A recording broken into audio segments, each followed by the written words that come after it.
Hello everyone. आज हम बात करने वाले हैं ऑस्टियाइटिस डिफॉर्मेंस की। ऑस्टियाइटिस डिफॉर्मेंस को पैगेट डिजीज भी कहा जाता है। और ये होता क्या है असल में, तो देखिए इसमें तीन स्टेजेस होती हैं पैगेट डिजीज की। कि सबसे पहली स्टेज होती है जिसमें हम लाइटिंग स्टेज बोलते हैं, इसमें ऑस्टियोक्लास्ट सबसे ज़्यादा एक्टिवेट होता है। तो ऑस्टियोक्लास्ट जब ज़्यादा एक्टिवेट होगा तो ये बोन की लाइसिस करेगा और बोन रिडॉप्शन कराएगा। और उसके बाद फिर इंटरमीडिएट होता है, तो इंटरमीडिएट में क्या होता है, ऑस्टियोक्लास्ट और ऑस्टियोब्लास्ट दोनों वर्क करते हैं, इसको हम मिक्स बोलते हैं। और फिर लेट फेज में क्या होता है, स्क्लेरोटिक या ब्लास्टिक एक्टिविटी होती है जिसमें ऑस्टियोब्लास्ट ज़्यादा एक्टिवेट होता है। तो जब ऑस्टियोब्लास्ट ज़्यादा एक्टिवेट होगा तो बोन फॉर्मेशन ये कराएगा। ठीक है, तो इसी को हम बोलते हैं पैगेट्स डिजीज। तो जब बोन फॉर्मेशन ज़्यादा कराएगा तो वो परेशानी है। तो उस वजह से क्या होगा, तो देखिए common localised disorder of bone remodelling caused by increase osteoclast activity followed by increased osteoblast activity that forms poor quality bone. तो ये बताया जा रहा है कि जो बोन की रिमॉडलिंग होती है ना, ये बोन की रिमॉडलिंग ये डिफेक्टिव हो जाती है, जिसकी वजह से पुअर क्वालिटी की बोन का फॉर्मेशन होता है। और ऐसा क्यों होता है, क्योंकि पहले ऑस्टियोक्लास्ट की एक्टिविटी बढ़ती है, फिर ऑस्टियोक्लास्ट की एक्टिविटी के बाद ऑस्टियोब्लास्ट की एक्टिविटी बढ़ जाती है। जब ऑस्टियोब्लास्ट की एक्टिविटी बढ़ती है तो बोन ज़्यादा बनने लगती है और जहाँ नहीं बनना चाहिए वहाँ पे बोन बनने लगती हैं। तो वही है कि common localised disorder of bone remodelling.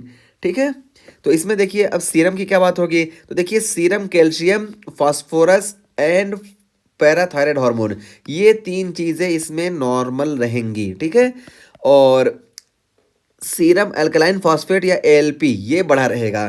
तो यहाँ पे थोड़ा सा कंपेयर कर लें अगर हम ऑस्टियोपोरोसिस से, तो ऑस्टियोपोरोसिस में देखिए चारों चीज़ें कैल्शियम, फास्फोरस, पैराथायराइड हार्मोन और एएलपी ये सब नॉर्मल थे ऑस्टियोपोरोसिस में, लेकिन पैगेट्स डिजीज में एएलपी इंक्रीज होगा। तो यही फ़र्क है। और पैगेट्स डिजीज में एएलपी बहुत ज़्यादा इंक्रीज होगा। क्यों? क्योंकि ऑस्टियोब्लास्ट जो होता है ये ज़्यादा वर्क करता है। तो जब ऑस्टियोब्लास्ट ज़्यादा एक्टिव होगा तो एएलपी ज़्यादा होगा। ठीक है, और बाकी सब नॉर्मल होगा। और हम बायोप्सी के फाइंडिंग की बात करें तो यहाँ पे देखिए mosaic pattern of woven and laminar bodies हमको देखने को मिलेगा। तो ये मोज़ेक पैटर्न हमारे लिए इंपॉर्टेंट है। ये मोज़ेक पैटर्न ये पैगेट्स डिजीज में देखने को मिलता है। और क्यों देखने को मिलता है, तो देखिए osteocytes within lacunae in chaotic juxtapositions, तो इस वजह से मोज़ेक पैटर्न देखने को मिलता है। और long bone chalk stick fracture, तो long bone chalk stick fracture इसमें देखने को मिलेगा। और इसमें देखिए increase blood flow from increase arterio venous shunt में cause high output heart failure.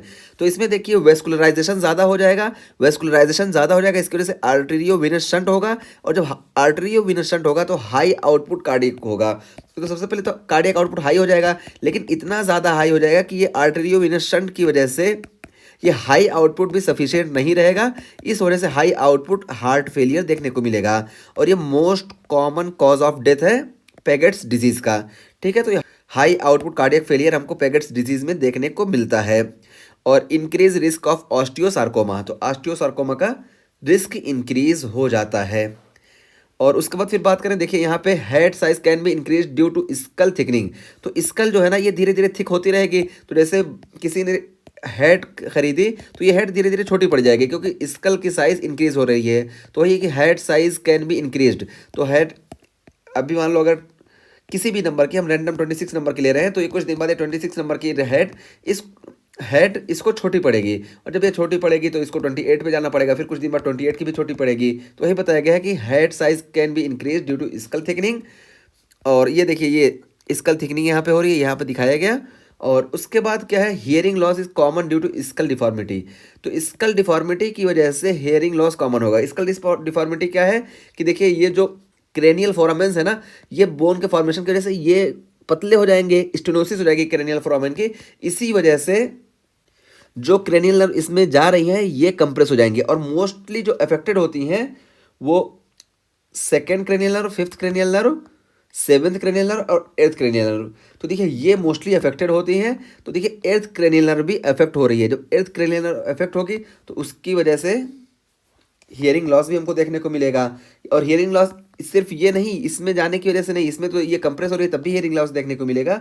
साथ साथ यहाँ पे ऑटो स्क्लेरोसिस भी देखने को मिलेगी। ठीक है, तो इन दो वजह से हियरिंग लॉस भी हमको देखने को मिलेगा पैगेट्स डिजीज में। तो ये हो गया।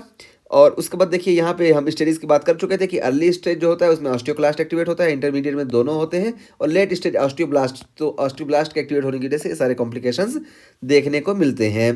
और में इंटर क्वेसेंट फेज, तो ये क्वेसेंट फेज में भी इंटर कर सकता है। और ट्रीटमेंट की बात करें तो इसमें बिसफॉस्फोनेट्स, ये ट्रीटमेंट इसमें दिया जाता है। तो ये बिसफॉस्फोनेट ड्रग ऑफ चॉइस हम बात कर चुके हैं, ऑस्टियोपोरोसिस में भी है और यहाँ पे भी बिसफॉस्फोनेट ही ड्रग ऑफ चॉइस है, ठीक है। तो इस तरीके से हमारा ये आज का ऑस्टियोआर्थ्राइटिस डिफॉर्मेंस या पेगेस डिजीज कंप्लीट हुआ।